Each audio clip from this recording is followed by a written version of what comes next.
Speaking of the Bud Light thing, you'll be happy to know Howard Stern has come out with his take on the Kid Rock, Bud Light, Dylan Mulvaney stuff.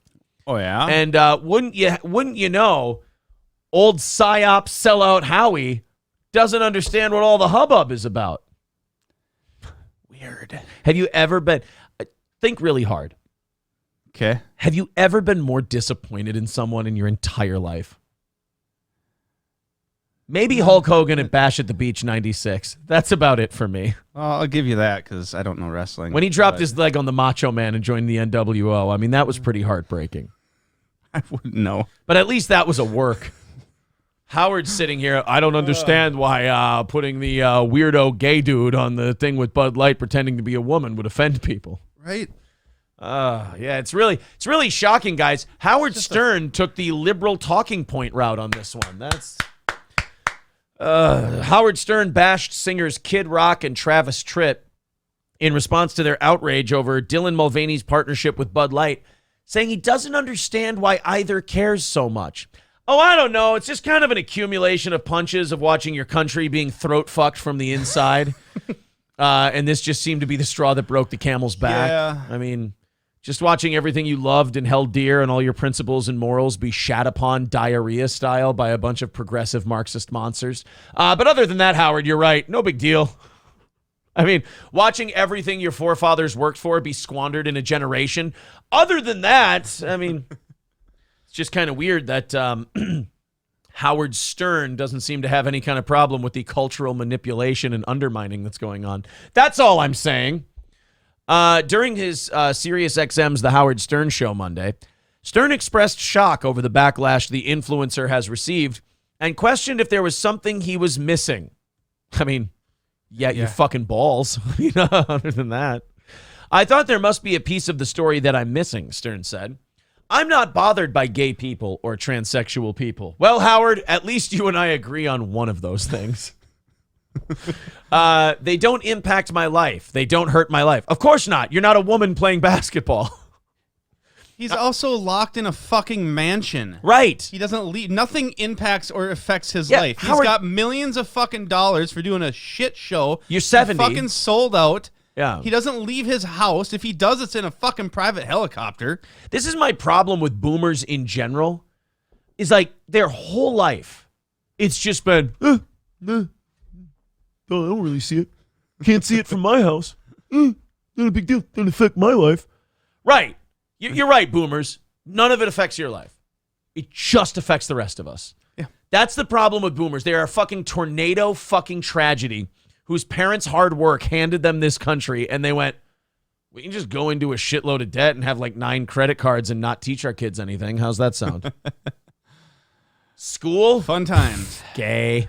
Make your kids... Yeah, boomers' parents were like, we want you kids to go to college, and we're going to pay for it, and we want you to have an education because we struggled through the Depression and World War II. And then the boomers, Gen X, and millennial kids went, hey, Mom, Dad, college. Take out $150,000 in loans. And why can't you kids afford a house, you fucking freeloaders? I don't know, Mom and Dad. You're right. You guys, I sure am glad that, you set me straight about how self-sufficient you were. By the way, that inheritance you got from your hardworking greatest generation parents, how much of that is left for me? None, and I'm getting a reverse mortgage. I don't see why you millennial kids can't stand on your own 2 feet. All we did was bid up the price of everything, have inflation go out of control, fuck up the mortgage industry, and spend our parents' inheritance on RVs. I don't really understand why you guys are in the shitty position you're in. Yeah. Fucking boomer. God damn it, Howard Stern is so hateable. It really is. He is the boomer rallying cry of, so what if everything's rotting from the inside? I can't see it from my mansion. So was it an act earlier in his career, like who he was, how he made his career, or just from getting millions and millions of dollars, living this pampered lifestyle, he turned into this? I think he was always that guy. I think he always wanted, you see it in Private Parts. He always wanted to belong. He always wanted that crowd to accept him. Remember in Private Parts, we're like, most of these people are Satan worshiping junkies anyway. I don't understand. But the whole movie was littered with, I don't understand why I'm not accepted. I don't, like when he was bagging on Hollywood and shitting on all these people. Notice the minute Jennifer Aniston would invite him to her wedding, he loved Hollywood. He thought all these people were great. He thought they were wonderful. Howard was a little boy who wanted the love and admiration of the 1%. But until he got that, he would galvanize all the rest of us into thinking he was one of them by yelling and raging at those people. And then once they brought him in, he went, "See ya, suckers." Yeah. That's about it. I think Howard's always been this guy. All right. But he was very smart in that he would take the temperature of the working man. Yep. He would take the temperature of the working class people, and he would go, why don't I just say what they really like?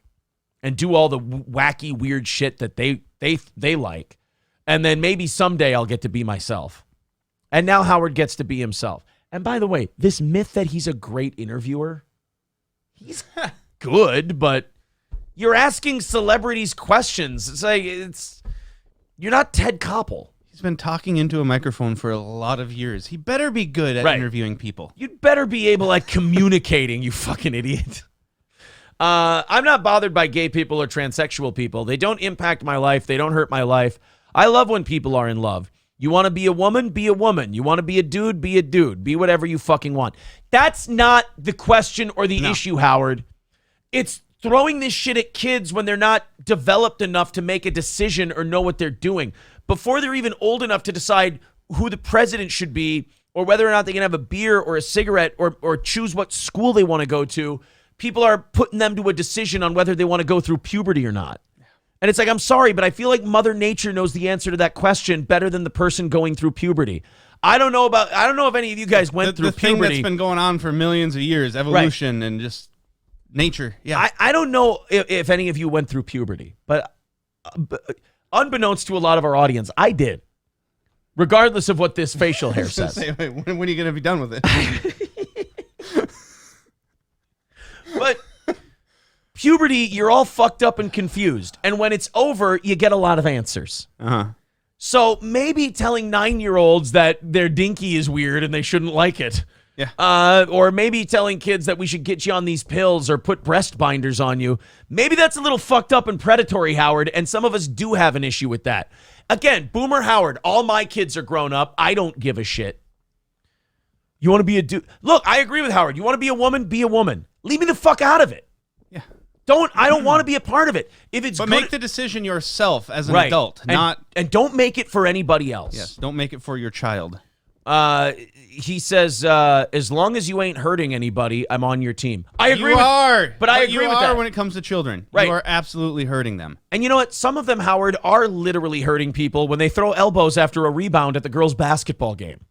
They are hurting people. A little girl catches one right in the schnoz from a guy with a 5 o'clock shadow. Mulvaney, a popular TikTok, we know what happened. In response to her brand deal, Kid Rock shot a bunch of Bud Light cans because America, I guess. Look, I'm not saying Kid Rock's not retarded. What I'm saying is stop putting me on people like his side. Yeah, you guys are so fucking wacky that I'm like, well, yeah, Kid Rock's cringe, but like less so than you. Yeah. Stern on Monday said he wanted to speak with both Kid Rock and Travis Tritt about their response, noting he is coming from a place of, why do you care so much? I wish I could call Kid Rock and have him on the show and just tell me, why are you so upset about this? How is this hurtful? I don't get why he got so upset. Here's my problem with guys like this. When he tells you why he's upset, you don't have to agree with it. Mm-hmm. But when he tells you why he's upset, are you going to accept it or are you going to fight him? Yeah, are you going to argue? That's what I hate about people. They're like, well, why don't we have a conversation about name your topic? And then you go, well, here's my thoughts on it. They're like, you piece of shit, you this. I thought you wanted to know what I felt. I'm just telling you. I wasn't coming into this room expecting you to take my side. It's not even worth the conversation. Right. Because it's not going to go anywhere. I mean, even if you go into it, like, yeah, you're not going to change each other's minds, but there's not even going to be an understanding of, all right, that's your point of view. Right. All right, cool. You're not even going to get that. Here's what I think. That's what you think. Huh. All right, well, now I know why you had that reaction. Exactly. That's not what it's going to fucking be. And it's not going to be that way with Kid Rock because how he's going to feel like he has to appease the people that he's now playing to. And if he doesn't confront Kid Rock, people will be like, why did you let Kid Rock get away with that? Why were you so soft on Kid Rock? So you can't go on a broadcast and squash things. Yeah. Because you feel too beholden to your audience to perform. Yeah. So you're not going to squash shit like that on the air. Deutsch Chad said Kid Rock is worth $150 million. I didn't think he was anywhere near that rich. Oh, yeah. He still sells out everywhere he goes. Like, people, he's like the Jimmy Buffett for rednecks. Like, people will go watch Kid Rock. Right. I've been to a Kid Rock concert. I was waiting in the line for a bathroom. A black girl and a white girl got in a fight, and the black girl hit me in the head and knocked my glasses off, and I couldn't find them. Weird. It's true. She wasn't trying to hit me. No, she was trying to hit me. Because there was a guy trying to separate the two of them, and he was having trouble, so I got in the middle because nobody else would. And I went, hey, God damn, like I did dad voice. I was like, hey, God damn it, that's enough. And this black girl went, shut the fuck up. And went, bam, knocked my glasses off my head. And it was just this face, like, you know how you have to... Because you said something, her immediate response was jump to physical violence. Oh, hold on, Anthony. Kumia. Okay. But like she knocked the glasses off and it was this look. You know that look where you forget they're a woman for a second and you're like your brain goes respond like it's a dude doing that. And she got one of these. The glasses went off and then I went, okay, fuck. It's like you gave them for a little bit you gave them that look of like it's fucking on, but then I'm like I guess I just got to get smacked in the black. Yeah. This ain't going to be good for me. I haven't lost my radio gig yet, so might want to just take her easy, as it were.